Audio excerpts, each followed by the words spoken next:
You are listening to This is Oklahoma, hosted by Mike Hearn, telling stories of Oklahomans and those that have made it their home.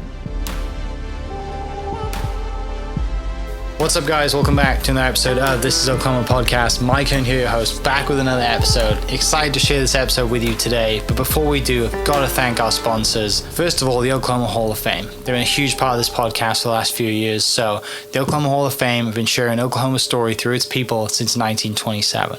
For more information on the Oklahoma Hall of Fame, go to www.oklahomahof.com. And for daily updates, go to oklahomahof on Instagram and give them a follow. Our other sponsor today is Chickasaw Nation. Now, the Chickasaw Nation have sponsored pretty much everything in Oklahoma. They're a huge supporter of Oklahoma, and it's an honor to have their name and their brand supporting this podcast. A huge shout out to Governor Anatobi for supporting this podcast. It really means a lot.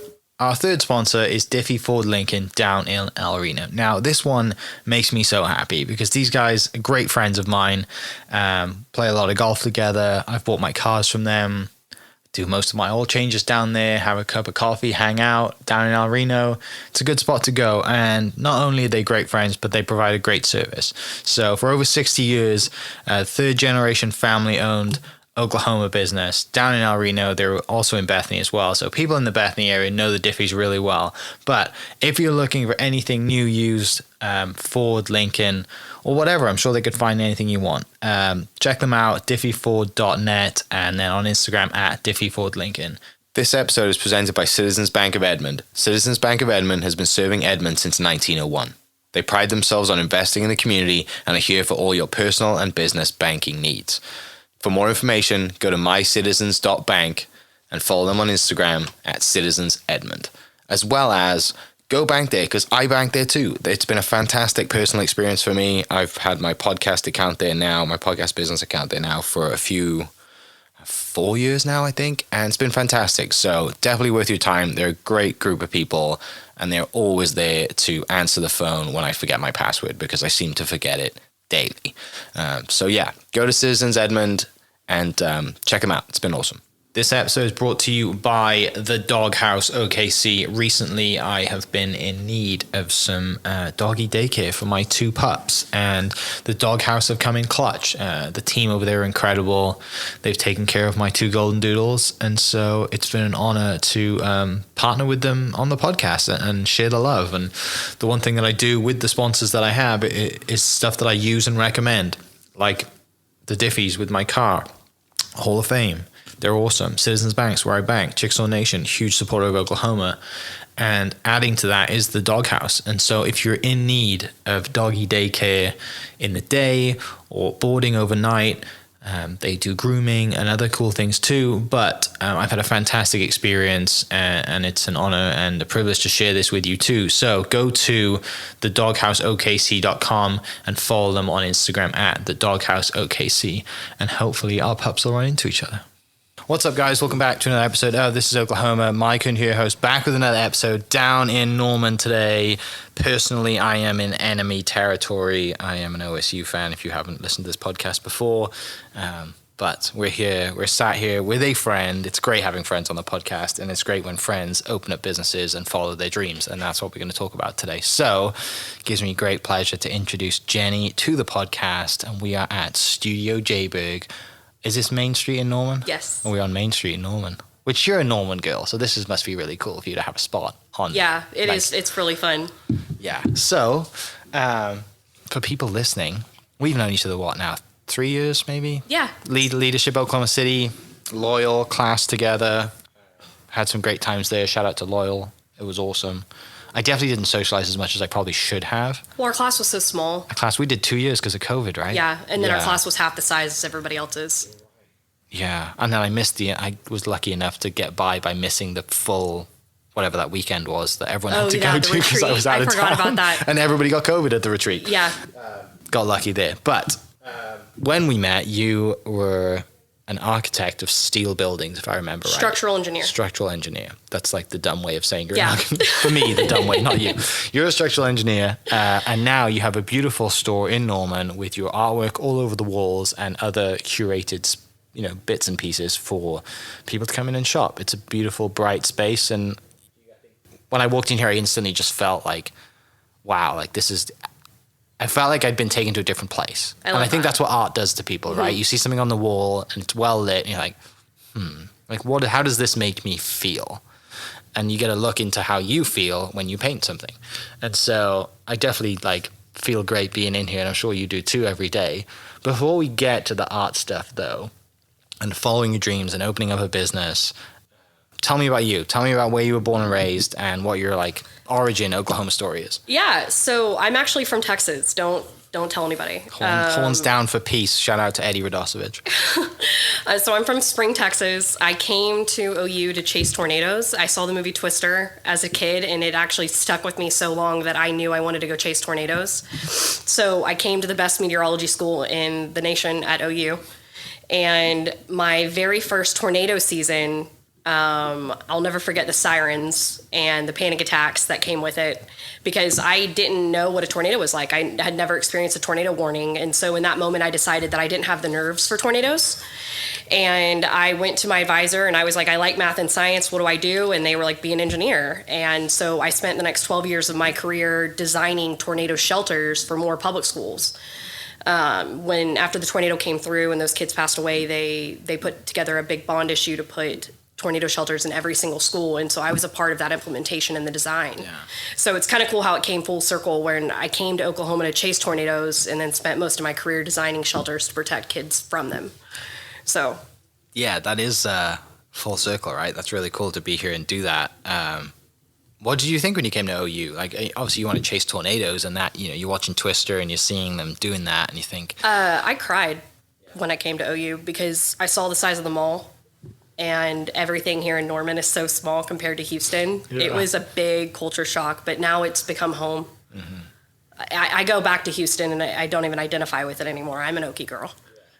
Love that. So you go, you have that moment, the tornado sirens are going off, and you're like, yeah, this is not for me. I don't want to be in a car driving after these things. I thought it would be cool, but not during a tornado. It looks cool in the movies. Yeah. Right? You watch Twister and you're like, oh, there's a cow, and you're trying to get Dorothy into that tornado at the end or whatever it is. Like, it is cool when you're sat at the comfort of your own home on the couch watching Absolutely. It. Right? Absolutely. But now, I mean, obviously they filmed the second one, which will be coming out. Here in Oklahoma too. In Oklahoma as well, which is great. But yeah, and obviously we're in storm season at the moment. We've had, sadly Sulphur got kind of rocked right recently, and it's a constant reminder of how deadly these disasters are. I think I saw a video of someone driving down the highway in Marietta and like an 18-wheeler just came out of the sky, and you just like, I sent it to my mum and I was like, this happens. She's like, it's really? I said, yeah, this isn't a movie scene, this is someone's iPhone video driving down the highway. Like, this happens in storm season. Your poor mom. She's like, yeah, home. Exactly. How close is that to you? I'm like, a few hours, don't worry about it. But yeah, like it's a real thing. And, it's interesting when you look back on your life and think, where would I be now if you had gone through with that and you'd be a meteorologist and maybe you're on the news doing meteorology, or maybe you're chasing. Having a panic attack during during the newscast for everybody in the way. Right, exactly. You're supposed to be staying calm, and everyone that knows you is like, yeah, there's no way Jenny would stay calm during that. No. But yeah, so you do that, you change to, you obviously have a passion for math and science. Does that, or you're good at math and science. I don't know if everyone has a passion for it, but you're good at math and science. Does that come from mom, dad, like upbringing, like, because not a lot of kids grow up with that. My dad was an electrician, and he had to drop out in the 10th grade to take care of his family, and he never had the opportunity to go pursue a formal education. And so most of my life, he kept pushing me to go into being an engineer. He would draw electrical plans and have to have another engineer sign off on them, and it used to drive him crazy because he knew the math. And he just never had the money or opportunity to do the schooling. And so that was one thing I was very fortunate to have, was a dad that was intentional about me going to school and becoming an engineer. So I had the support system to do that. That's really cool, right? And I'm sure he's super proud of you to do that too. Yeah, he was. Right? And, it's not really a female-dominated industry, is it? So I'm sure you got a lot of thick skin from being around men telling you what to do. It was a lot of fun. The upside to my dad being an electrician is I grew up on job sites. So my dad had me running wire at the age of 8 in Houston, just helping him. I was a daddy's girl. I always wanted to be out in the field with my dad. So it almost feels second nature when I'm out on a job site it kind of feels like I'm out with my dad again. I love being on site. I don't put up with much from the guys, and they know it. And I don't really have to, because I'm a structural engineer coming on site. So it's fun. Yeah, I'm sure you get some looks, right? You go into a construction site, you're a structural engineer, you rock up, probably not in heels, but you're blonde haired, blue-eyed, you walk out. I'm a blonde girl walking out of my Honda Pilot or, whatever I'm driving at the time, and I'm just like, hey guys, what's up? And they're always like, can we help you? Are you lost? Yeah. Do you need to change a tire? Like, what's going on here? How can we help you? Yeah. I'm like, actually, no, I'm going to be telling you everything you need to do right now. It happens a lot. Yeah. You miss that side of it? I'm still doing it. Are you still doing it? Yeah. Oh, I didn't know. Okay. When I left in November of 2023, I stopped working for somebody else. And I decided that I wanted to start my own art gallery, and I wanted to start my own company. So I've been doing structural engineering on the side while I'm also opening my own art gallery. So I'm truly following my dreams and getting to do whatever I want. And it's been really fun. So obviously, like, the structural side of things is very, the plans are the plans. It's kind of set, where it's the total opposite to drawing or painting, right? The creative side, I say that. You have to be creative as well. There are creative elements, but it's like a different release, obviously. Where does the art come in for you then? Where is like are you drawing as a kid? Are you painting just out in the, where does that creative side of you come from? If your dad has the math, science side? I don't think I really had a creative niche as a kid. I did speech and drama, but as you can tell, I just love to talk. So I think my parents just put me in it to get me to go talk to somebody else, I'm sure. But as far as the art comes from, I would say I still have a creative urge and a need to do the creative art, and it comes from just a need to get that out. Just because it's energy? Yeah, it's energy that I have. And yeah, you know me. I'm a pretty energetic person. Yeah. And it's like, turn on music and it's an outlet for me. Mm. Yeah. So it didn't matter what it was, but you obviously gravitated towards painting. Yeah.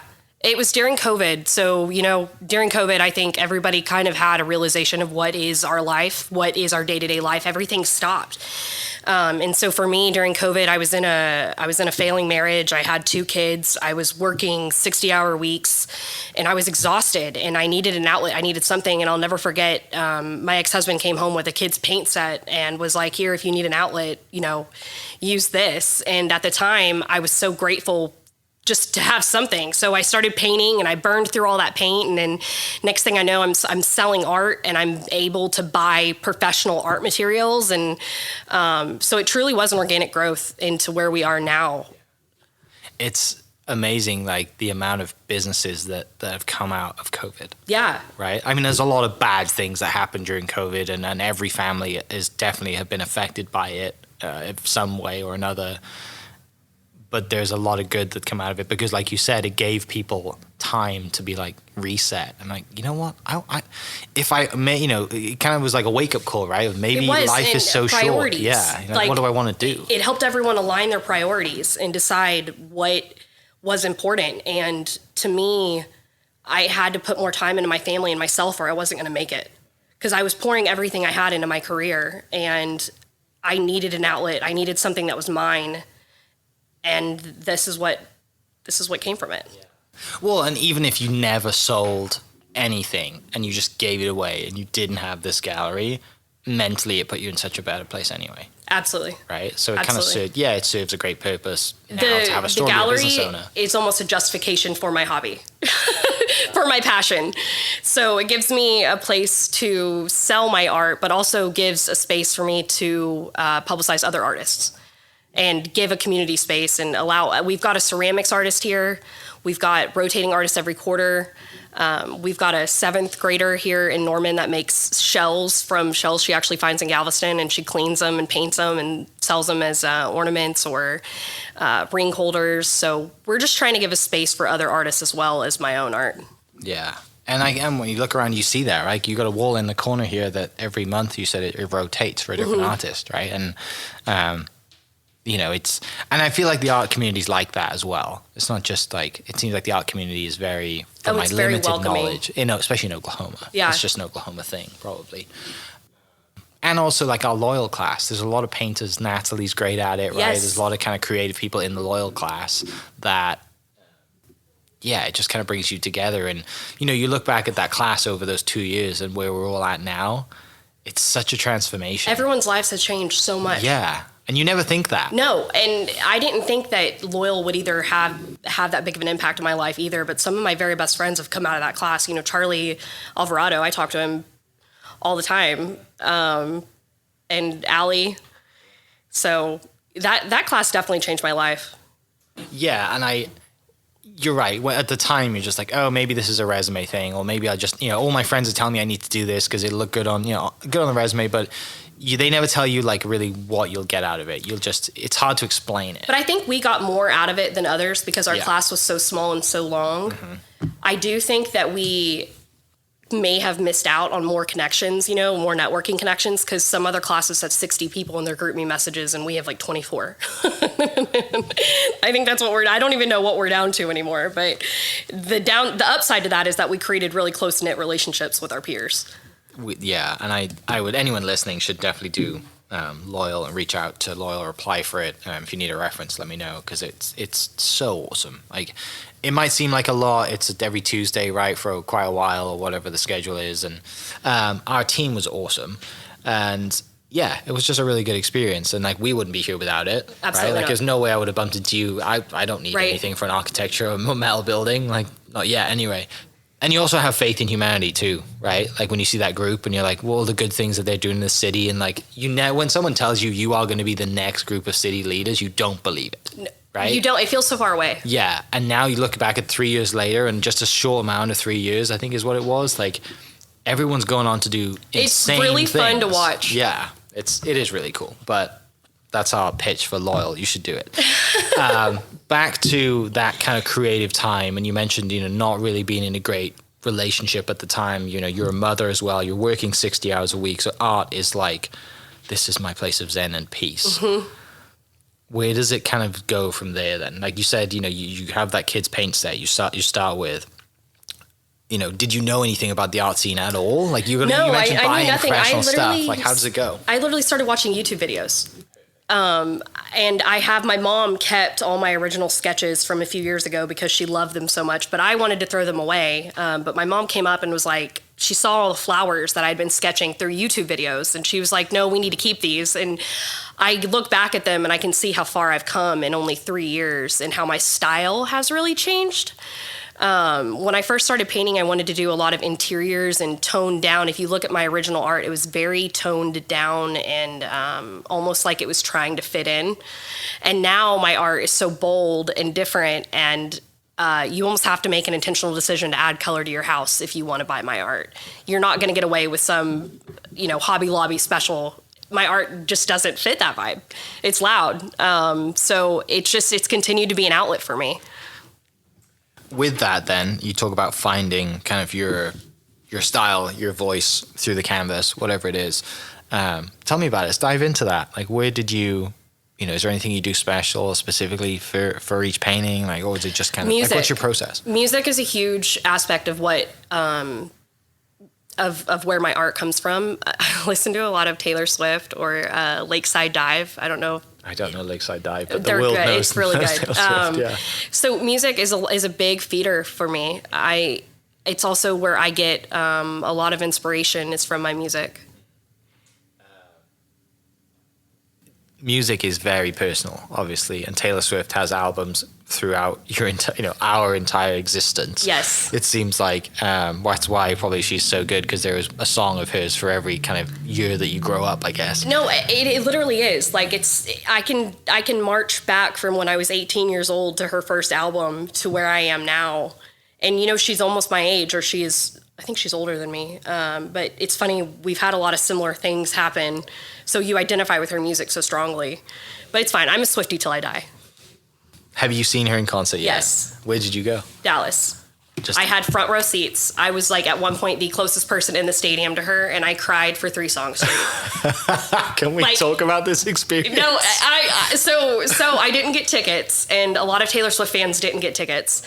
I got a text a week before the Dallas concert saying that new tickets had opened up, and it was one of the shows I'd registered for.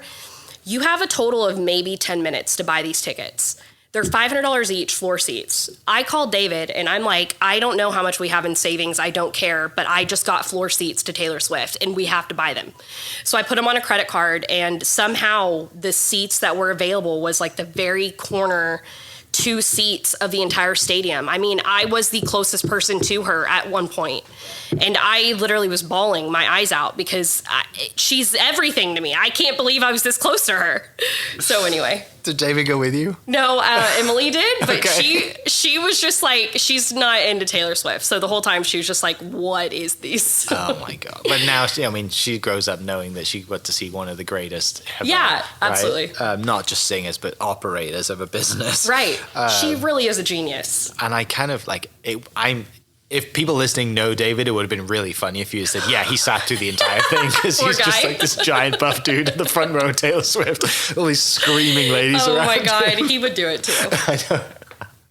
I picture that. That's brilliant. I hope everyone listening gets a chuckle out of that if they know David, because that would have been a sight to see. It really would have right? been. You're there bawling because you're so happy that It was tears of joy. Yeah.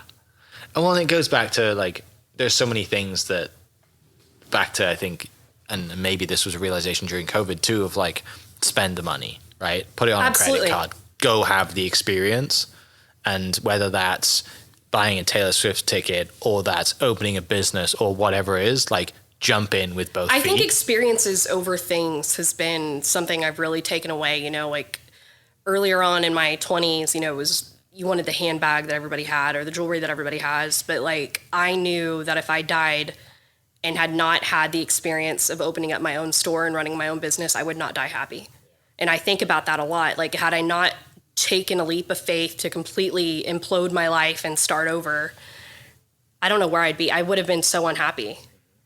I was unhappy. I was very unhappy. And art saved me from myself in a weird way. Yeah.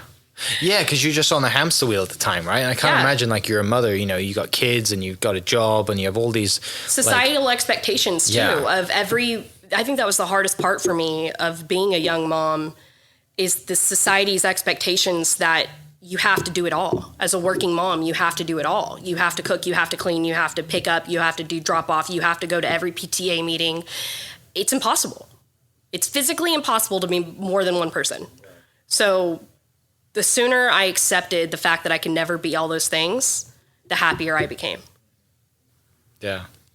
And probably the happier that, and I don't mean for this to sound woo-woo or like a bit off the wall, but like, energy is a real thing. Absolutely. And the energy that you put out comes back to you. And you might not realize it at the time, but you look back and like, probably when you made that mind shift, you meet David. Yeah. Right? Or you meet better friends or whatever it is, like that, and it might sound, like I said, woo-woo and a bit nuts, but you look back and the results are there, and like the better place that you put yourself in, and that relaxation, or that just like, you can take a deep breath and be like, yeah, I am worthy. I'm good at what I do, right? I am a good mom. I don't have to be there all the time. Right. Like that. You shed that weight and then you start enjoying your life. I think, something else I'd tell myself if I could just go back is don't be so afraid of change with anything. Coming through a divorce or changing jobs or any, changing careers, like, just change is so scary, but the sooner you accept it and lean into it, there's so many good things that come out of it. Yeah. What was so kind of impactful for you, or just the realization during that time then of just like embracing that change and not being worried about what anyone thinks, and restarting your entire life with a lot of stuff to rely, people are relying on you still? It really wasn't not caring what other people thinks. It was just getting to a point that I realized I couldn't control what people thought anymore, and that what was going to be said was what was going to be said, and what was going to be done was going to be done, and all I could control was myself. So when you focus on yourself and you stop looking at everybody else, it really doesn't matter. And focusing on my kids and myself, just getting through that, and my art. Yeah. So this is going on. You're, rediscovering you and kind of figuring out what life's going to look like. What do you want to do? You have this realization during COVID. You start art. You start to get really good at it, or people keep telling you you're good at it. Who'd you sell your first piece to?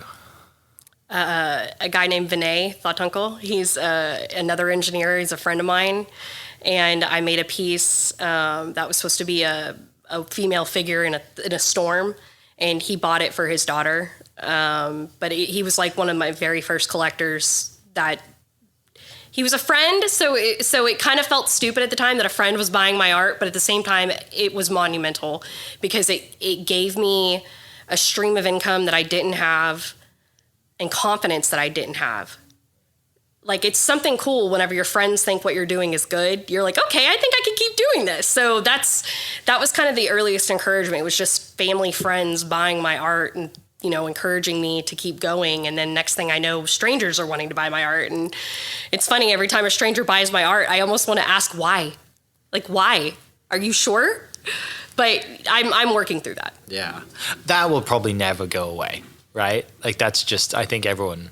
I feel that same way sometimes. People are like, we want to pay for you to come speak. Like, you want to pay me? Did you what? What? Like, I mean, yeah, okay. Like, and it's that like, yes, you're good at what you do, right? You know that it's good, right? Like, it looks great on the wall. It's going to look great at someone's house, but it's the part that like you haven't crossed over, or maybe we will never cross over. That I think we're similar in this way. Like, we're probably people pleasers as well, and we don't want to like let people down in a way that if someone pays you for your work, absolutely, right? And there's that element to it as well. And maybe that goes away because I don't want it to go the other way. And I know you wouldn't go this way either. And I struggle with it. I don't want to get to a point where I'm like, I'm worth this much an hour. My artwork's worth this much per whatever it is, square foot, right, whatever, right? Because then we start to get a bit too big for our bridges and we get a little out in front of us. Absolutely. And you're ready to crash at that point, right? Like, you kind of have to maintain that, chip on your shoulder mentality, which I know you do very well. I think it keeps me thirsty.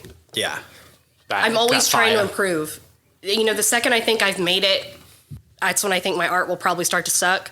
You know what I mean? When you can become content. So you're constantly improving. I'm still watching YouTube videos. I'm still following other artists and getting inspiration from them and watching their techniques. And a lot of my life, and even in my professional career, has just been watching people around me and kind of following what they're doing and then doing it with them and hoping that maybe I look like I know what I'm doing. So that's pretty much my path. So when does it get to the point then? I mean, obviously you're still doing the architectural stuff, right? Which will get to a point where you don't ever have to do that again. I'm sure if you want to. Where does it get to the point then where you're selling, you're going to art shows, you're doing Festival of the Arts or whatever it is, you're traveling around, you're working 60 hours a week plus, and then you're doing the art stuff. Like, it gets to a point where you're like, I can't do this, but I have to make a jump. Right? When's that jump? I don't know.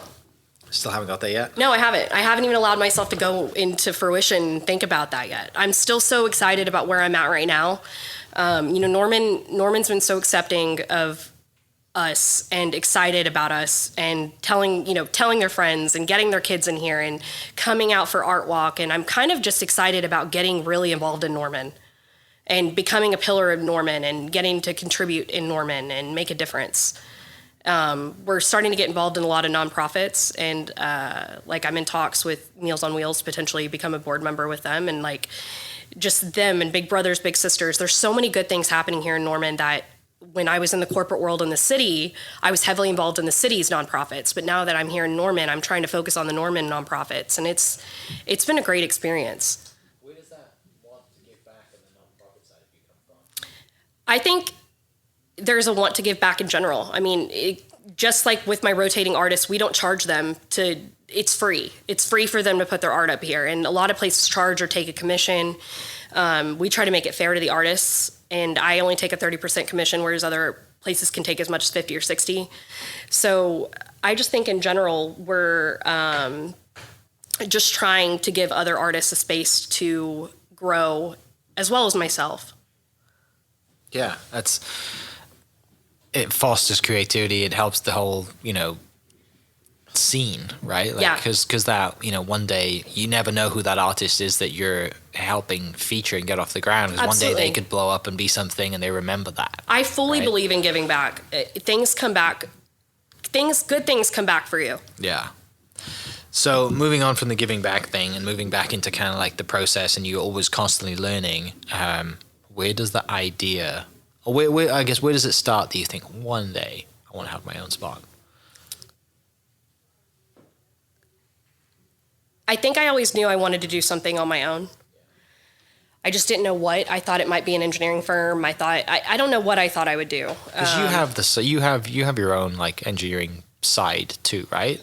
What do you mean? I remember when we talked, I think probably during Loyal, you're like, yeah, I work for this company, but I also like have my dream on the side business. Yeah, so but that's what I'm kind of growing is that side business. I'm turning it into a real business. Like I'm working on a wedding venue in Sulphur. Okay. I've got projects that are actually coming up that are getting bigger and bigger on me. And so it's kind of like I've got two businesses that are really growing here and they're almost competing for priority. Yeah. Just want to clarify, people listening. So you're not basically working a 9-to-5 still. You have it's not the architect business that you used to work for. You left that, right? Correct. Yes. Yeah, it's for myself. That's what now. I thought. Yeah. I just want to make sure people listening get that. Cause I remember you saying that earlier on and was just like, oh, like, I want to make sure that it's. So I truly am running two different businesses here. You've jumped in both feet. Yes. Yeah. And I don't know what I'm doing. I'm making this up as I go. Yes, you do. But you're good at it. And like the reason you're successful and that you're seeing success is because your architectural work speaks for itself, obviously in the industry, and then your artwork does. Otherwise, no one would hire you. That's true. Right? So the results don't lie. The results are there. Right? So you've always kind of thought and had the idea of having your own space. You just didn't know what it was going to be. Absolutely. And then art comes around COVID. And I think I spent a lot of my professional career, I was always kind of seeking the next job opportunity. And I don't want to say I was jumping from business to business because I spent 5 years at different companies, but I was always looking for the next challenge in my life. And what I realized is that I spent 12 years trying to build somebody else's dream instead of building my own. And now I'm building my own dream. And the work doesn't feel like work. It feels like fun. I feel like I'm getting paid to have fun. I'm good with it. But that's what being a small business owner is. I mean, it's high risk, but it's high reward. Yeah, you're working way more hours than you were previously, but you're happy. Yes. Right? And you want to walk in here every day, and also walking in here makes you feel good anyway, right? Because you've got artwork on the wall that brightens you up. It would be different maybe if you were a moody painter and everything was dark and dingy and you're in low light. You'd be like, I'm depressed listening to whatever I want to listen to music all weekend. But it's different when you walk in here and you can't help but feel energized and elevated and happy about life. And that's probably the coolest part is when you walk in seeing people's faces. Yeah. I mean, you've grown men come in here that are like their jaws drop and they love it. I do too. I'm like, how do I put one? This is not going to fit in my house. I need to repaint my walls because they're typical gray walls. But like, I'm thinking like looking around the room and what's behind you. I'm like, all right, if I were to, what piece would look good in my house? Right. But yeah, that's the one thing that like the beauty of just what art does. And we can talk about mental health and just the art side of what that does too, not just therapeutic for you as an artist, and that's clearly where it started, but also, people just looking at it. I think people need something to do. I think it's better for your mental health to have a hobby and have something to be doing, but like when you are only working and raising kids and you're not taking that time for yourself, it impacts your overall mental health. So we're kind of going back full circle as well. Then your hobbies as a kid were drawing, all right? Like just mom and dad would be like, just go draw something. Right. Yeah, but I never was like a prodigy. They never were like, oh my God, she's going to grow up and be an artist. It was no, go be an engineer and, be a contributing member of society. With a blue collar family too, we never had the resources to pay for me to do the art classes, and those weren't public school priorities. So it really wasn't something that was, it wasn't discouraged, but it wasn't encouraged. Does art still serve you the same purpose as it did back then of like getting rid of all the energy that you have? No, now art has completely changed. So it's funny. I've gone through this snow globe. I call it my snow globe, where God shook my snow globe and everything just kind of came crashing down around me. Now that I'm through it, art for so long was saving me. Now it's almost like my art is saving others. Like I'm happy. I'm in an incredible place in my life and I'm having a blast, and art it's no longer a survival mechanism anymore. It's a joyful experience. It's a passion, it's a bonus, it's excitement that I get to go do that. You can see it in your painting, right? And obviously you've seen it over the years of how your paintings changed. Absolutely. And it's funny, my paintings early on when I was in a really dark place, they showed it. just knowing you for a short amount of time, and I obviously know what you've been through, like I'm proud of you. This is really cool. Thank you. And I remember, you know, and I won't say this on the podcast, but I remember everyone at Loyal gets to speak for 5 minutes during thing, and I just remember being sat there listening to you speak, being like, it takes a lot of guts to say what you said, and honesty, and just how far life has come from then. Absolutely. Right? Like, and to see you 3 years later with this awesome spot, you know, in a place that you now call home, kind of the center of Tornado Alley, which is kind of funny too. I can't help but be proud of you. Like, it's really cool. So let's talk about the painting process a little bit. If I'm going to come in and say, I want to commission you to do a piece, what's your process? Do you go through a bunch of qualifying questions, or do you just say, so like, first thing I do is I ask them to go on Pinterest and find like color palettes that speak to them. You know, I like a lot of pink in my color palettes, but a lot of people don't want pink in their house. So I ask them to go pick a color palette, kind of find some inspiration pieces, point me in a direction. I come up with a sketch or an idea. It could be verbal, it could be actually drawn. They could let me loose on just creating the piece. But from there I go on and I create the piece. I give them update pictures as we're going. And then at the end, the commission's finished and everyone moves on happy with their life. So that unveil is probably a cool moment. Oh, it is. It's nerve-wracking, but it's also cool. You know, I hate commissions because I feel like there's a lot of pressure and someone is taking their hard-worked money and saying, hey, make me something that is going to bring me joy. I recently had a client that was an accountant that she was like, I'm sick of sitting in what feels like an accounting office. And she was my age and wanted some color. And so she came in and she wanted 3 separate pieces. And so we commissioned 3 separate pieces for her office. And I still get text messages from her just telling her how happy they make her. So like I was able to take something that was an unenjoyable experience for her going to work every day and make it something positive. That's probably the coolest thing about art is how much it can change someone's everyday interaction just because you have something pretty on the walls. Yeah, especially if it's the color palette that you choose, right? Like I'm kind of looking at the 2 pieces behind you that are together. You can't really see them on the video, but you know, like it just makes you happy, right? And I'm not an art person, right? Like I'm a golfer. I like being outside, and I don't have any artwork in my house. Yet. I have very good point. Because like I have like golf stuff hanging on the walls, you know, like I'm just signed flags and, you know, man stuff, man cave stuff, right? But the more I've been around, the podcast has helped with just be around people and be around artists. But also for me, it's understanding the process, right? It's understanding you know, when you grow up, you never ask the questions you should ask, right? Like that's one thing I think I've got better at from doing this is asking better questions to people. You know, like I want to find stuff out. And that's the thing, like kids, we just don't ask the questions. It's figuring out like where your headspace is during this painting. Right. And then when you look at it, you're like, oh, I see it. And it might just be an age thing because I understand it now. And the same for you, like your process has evolved, right? Your life is evolving. So your showing that in your painting. And my materials have evolved too. Okay, how has that evolved with the material? So, I mean, obviously we've gone from kid painting. No, I mean, literally, if you think about it, I started with a kid art set from Sam's, and now I use professional spray paints, and I use my Cricut to cut out stencils, and I'm using bubble wrap and different types of materials to add texture and depth to paintings. And it's funny, I'll walk around the house and find a tube of toilet paper, and I'm like, oh, that's a circle. I can use that.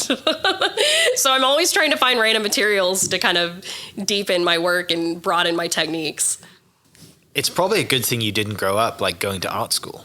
I think so. Right? Because you're like, I don't have a structure. I can go do whatever I want. The fun in this is the discovery. Yeah. And the testing of, it's just like engineering. You're testing theories of what something's going to do. Engineering is proven theories of what something's going to do. So with art, I'm constantly testing theories of color, of texture, of depth, of how is this going to be perceived versus what I want to be perceived. You mentioned YouTube. What are you Googling? What are you watching right now? What's like in the kind of creative testing phase for you at this time of your life? I don't know if I want to share that yet. That's fine. You don't have to. That'll be my next release. Okay. So I've been, I'm always working on new ideas and I want to come out with cohesive releases. Okay. So I don't know if I'm ready to. So let's dive into the release then, not specifically talking about where it's coming from and the theme of it, but the business side of you, like what does a release look like? How does that look like? You've got a space here now, so you can curate the space. I'm always reading articles on like how to be a successful artist, but really how to be a successful artist. Yeah, business owners for dummies. Right? So I'm always reading, other people's, like I follow a lot of professional artist Instagrams that are always posting advice and things like that. And one thing they always talk about is releasing a collection instead of individual pieces. So what I've been trying to focus on, and it's kind of been my next hurdle, is releasing a complete collection that I can do, a gallery show for and things like that. Not just putting my art up as I make it, because that's kind of what I've been doing. Is as I make a piece, I hang it up. But what I'd like to do is have like a large collection. So hopefully that'll be coming soon. You have no idea how many pieces that is, and I bet it'll be 5 to 7 pieces, okay. Things like that, and I'd like them to be cohesive. So, but it takes months to develop 7, 8, 10 cohesive pieces that you want to release that are in a style that you want to release. Somebody once told me not everything you do needs to be on the internet. And that has been like the most releasing thing for me, because as an artist, I think, okay, I need to be showing people what I'm doing every day with my art. No, you don't. It's okay. You can curate your things. And just because you made it doesn't mean it has to see the light of day. And so kind of giving myself that freedom to make mistakes and practice and, just before I go release it to everybody else, be working on my craft. That's a great point. Yeah. And I think content is important. I think we should still be putting out content every day, but you don't have to show people.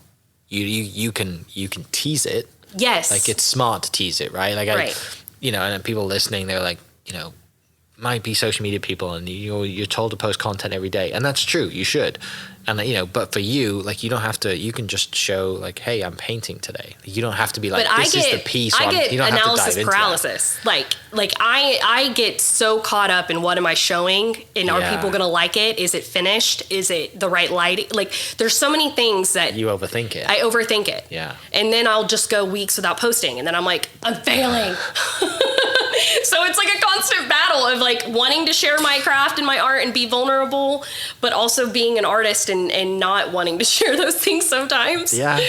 I think as a viewer, I get you, and the things that people I follow in the past and people who've built things, people like the journey. People like to be told, and they like to see the how you got there. Yeah. Right. Which again is, you can video, you don't have to put it out. You can video the whole thing, put it out after it's done. That's what you need to do, right? And just kind of stay on that schedule. So you're always posting something, but the stuff you're posting is already finished and done. Right. You're just like maybe 8 weeks behind each. And post. I would say that is my next hurdle with my business is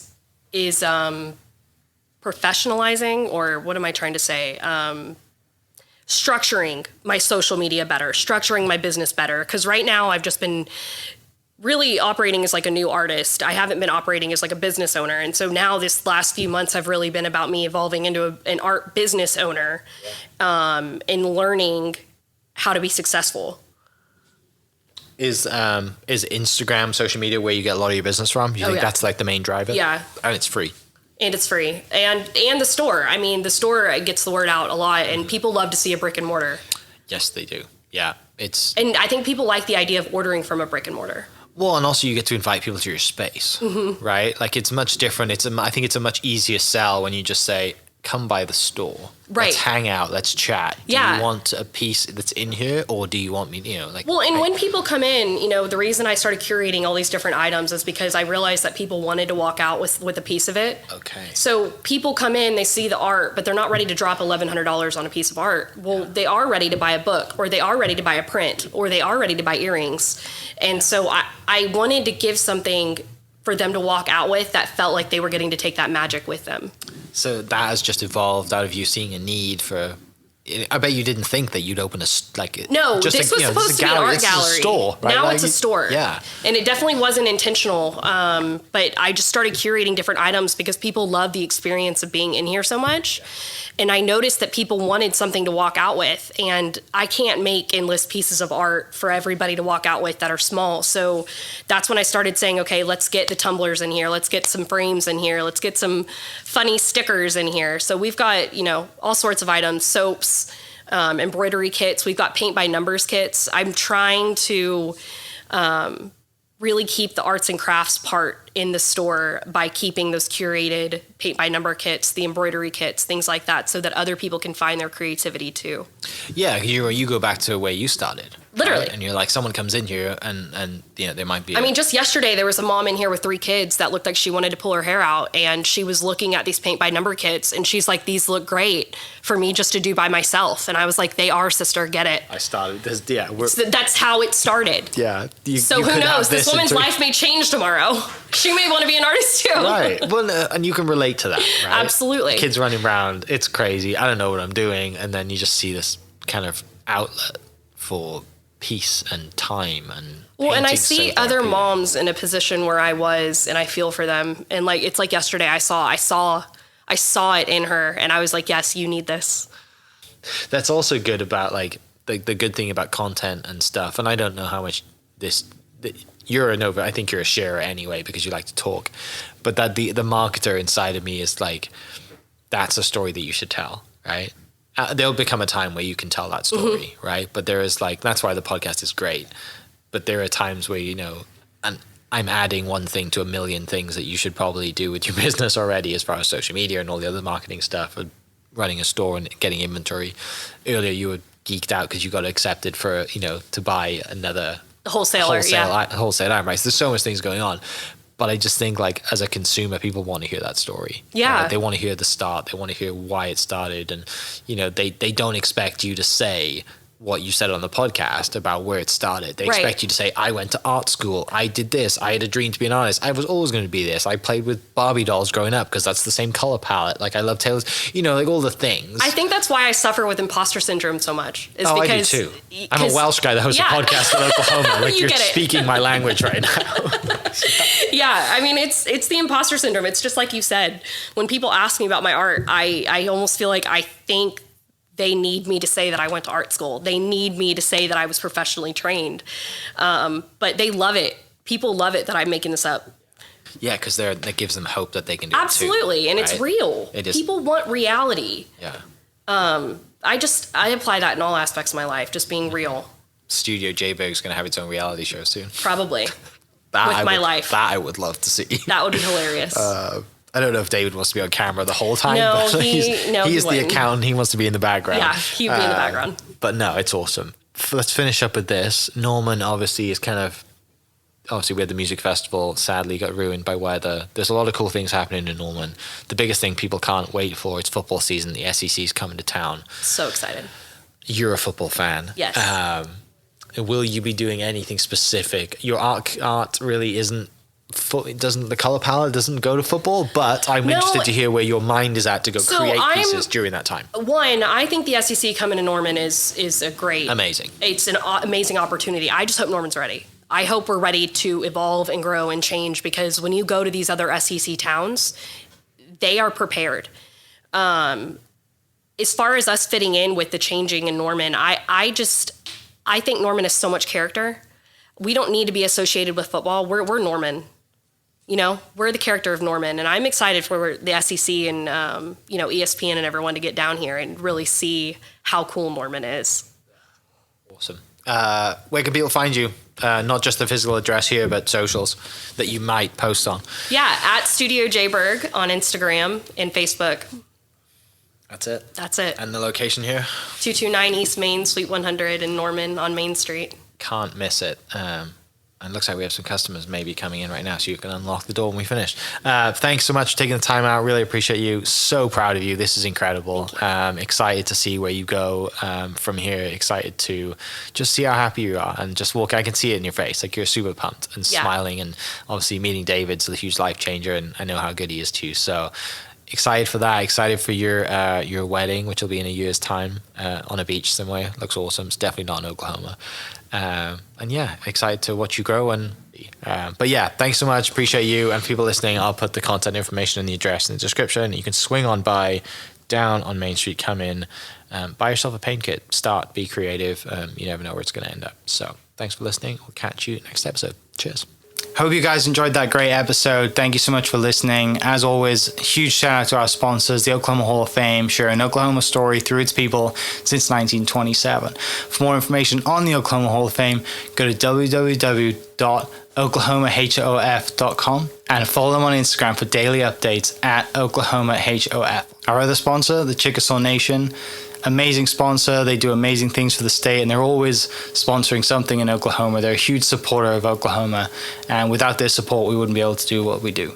And our third sponsor is Diffie Ford Lincoln down in El Reno. Now, this one makes me so happy because these guys are great friends of mine, play a lot of golf together. I've bought my cars from them, do most of my oil changes down there, have a cup of coffee, hang out down in El Reno. It's a good spot to go. And not only are they great friends, but they provide a great service. So for over 60 years, third generation family owned Oklahoma business down in El Reno. They're also in Bethany as well. So people in the Bethany area know the Diffies really well. But if you're looking for anything new, used, Ford, Lincoln, or whatever, I'm sure they could find anything you want. Check them out, diffieford.net, and then on Instagram at diffiefordlincoln. This episode is presented by Citizens Bank of Edmond. Citizens Bank of Edmond has been serving Edmond since 1901. They pride themselves on investing in the community and are here for all your personal and business banking needs.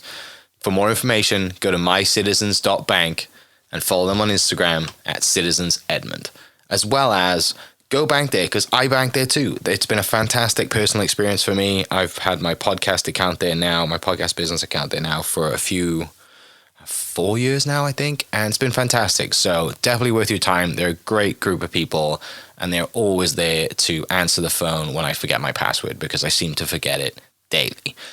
So yeah, go to Citizens Edmond and check them out. It's been awesome. This episode is brought to you by the Dog House OKC. Recently, I have been in need of some doggy daycare for my 2 pups, and the Dog House have come in clutch. The team over there are incredible. They've taken care of my 2 golden doodles, and so it's been an honor to partner with them on the podcast and share the love. And the one thing that I do with the sponsors that I have is stuff that I use and recommend, like the Diffies with my car, Hall of Fame. They're awesome. Citizens Banks, where I bank. Chickasaw Nation, huge supporter of Oklahoma. And adding to that is the Dog House. And so if you're in need of doggy daycare in the day or boarding overnight, they do grooming and other cool things too. But I've had a fantastic experience, and it's an honor and a privilege to share this with you too. So go to thedogHouseOKC.com and follow them on Instagram at thedogHouseOKC. And hopefully our pups will run into each other. Thank you for listening. We are inspired by those around us and hope that you are too. Make sure you subscribe to this podcast on your favorite podcast platform and leave us a review so we can keep telling your stories. For more great Oklahoma content, follow This Is Oklahoma on Facebook and Instagram.